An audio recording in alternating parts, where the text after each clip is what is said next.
Magkalapit na kami yung hotel. Sabi ko, no, kasi nakita kami kinaubagahan. Ay, gentleman ba na inaayaw? Oo, gentleman siya. Ano nga daw siya? Romantic. O sige, romantic. Romantic ko na kayo inaayaw. Romantic baboy. Tapos, kinuha niya Instagram ko. Nabukasan, nakita kami sa business sa butsa. Tapos, pinuntahan niya ako na naligo kami sa beach. At ayun, naglaklapan na naman kami sa beach. Jeng! Cringe ka daw, sabi ni Sophie. Tapos niyaya na naman ako. Umayaw ako, sabi ko. Napapahawak mo na ako dito. Pero gusto ko take it. Ako sa virgin ako ng 6 months. Ay, virgin na lang ako. Ang cringe na. Ayaw ko sa hard to get masarap. Siyempre. Ako, ang ganda ng ice. Aqua blue. Basta kumalus ang tapos na ako. Hindi alam kung iiyak.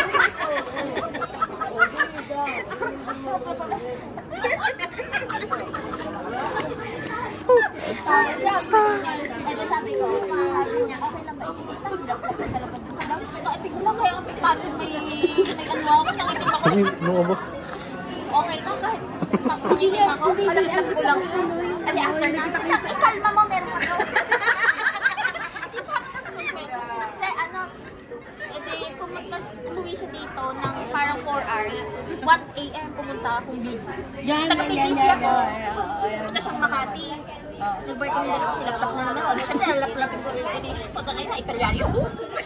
Kasi nakagwapo daw sa buong mundo ang Italiano. Sabi ng mga friends ko, takatang ba't hindi ko rin naman alam. Hindi ko rin alam naman malaki ang mga ito. Alam ko kasi mali. Ang laki. Flawless. Maliping. Ay, flawless ka pang kilala. Oo, gago baka gusto mo ipakita ko sa'yo.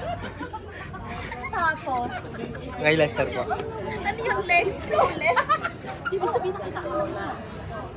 Meron na inayok na kapikit. Ano yan?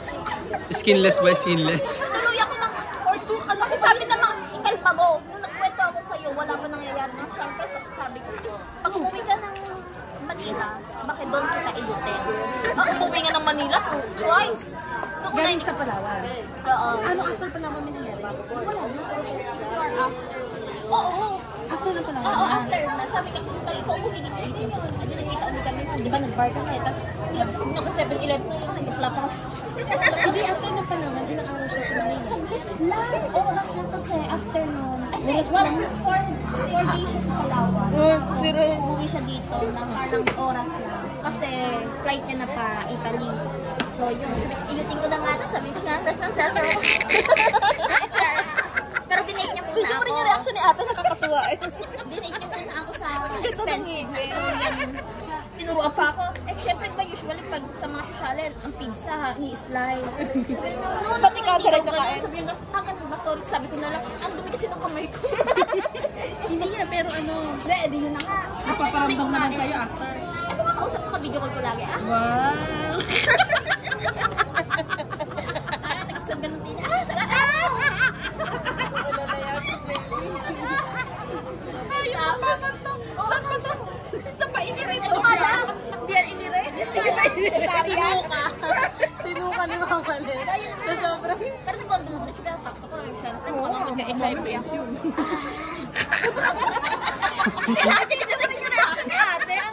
Baby pa lang, alam na. Sinuka ni Mama Kaya nga. Tapos, ganda lang. Super quick lang kasi nalate na sila sa airplane pe. Nabuwisit ako doon saan niya. Ay, syempre, sa second round kayo. Yung lalabasan na siya. Sabi ng friends niya, hello, we're here sa baba. Utang ina. Di wala, sabi ko, mag-jokol ka na lang doon sa airplane. Hang siya, hang. Ayun, sakit daw ng puso niya eh. Kasalanan ko, andun na yung mga friends mo. Tapos, syempre, nanghiram siya ng 1K sa akin kasi nakalimutan niyang mag-deposit. Ay, mag-withdraw kasi kailangan mag-deposit. Akala siguro ng mga tao, bayaran. Kasi after na hiniram niyang 1K sa akin, binalik niya ang daming tao. Siyempre, naisipan ko mas bukat kaya. Kaya ka sa libo. Sabi niya pa sa akin here. Sabi niya sa akin here. Binigyan ka naman ng pera. Hindi. Ako nabigay sa kanya, sugar mama. Ang binigay ko, t-shirt ng Nike. Sabi ko, ay, aanin ko na ito para ma-invite. Nagtatrabaho ba yan? May Estudyante pa yan, may, ano siya, nakatira siya sa Amalfi.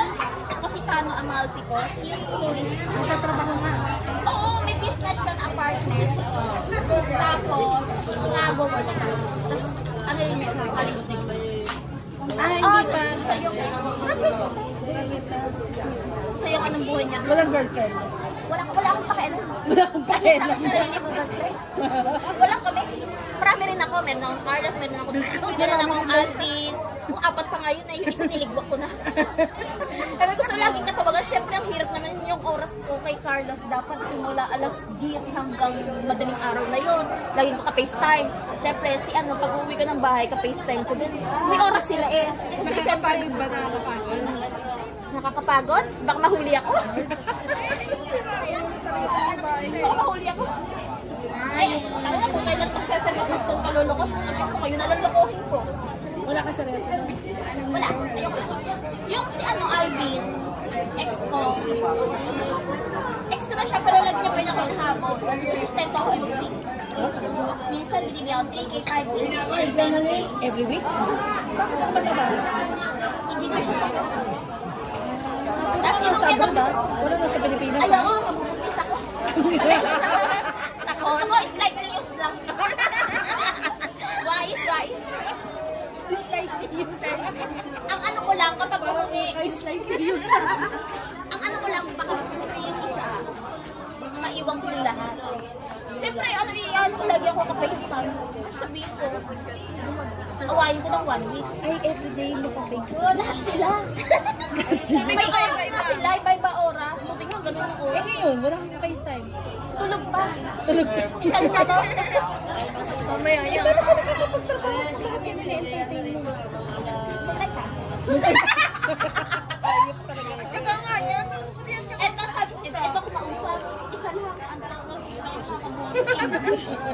Akala siguro lesson. Kasi hindi na kinausap.